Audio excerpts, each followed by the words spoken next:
চলুন মূল রেসিপি দেখে নেই। এখানে আমি বড় একটা পাকিস্তানি মুরগি নিয়েছি। এই মুরগিটা 2.5 কেজি ওজন ছিল।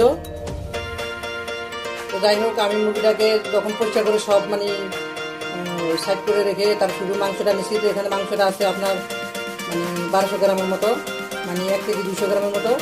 এই তো মুরগিটা বেশ বড়, দেখেন এই যে চিকেনের লেগগুলা। তো যাই হোক, এখন আমি এটাকে দেশি মুরগির স্টাইলে রোস্ট করব। তো এখন আমি পরের স্টেপে চলে যাই। প্রথমে আমি পেঁয়াজ বেরেস্তা করে নিব, সেজন্য কড়াইতে তেল দিয়ে দিব। তেলের ভিতরে আমি মুরগি রোস্টটা করব।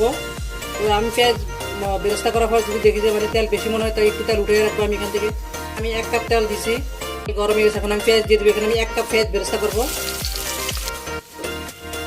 পেঁয়াজ বেরেস্তা করার জন্য পেঁয়াজটাকে বেশি লাড়ালাড়ি করা যাবে না, কিছুক্ষণ পর একটু করে লেড়ে দিলে হবে।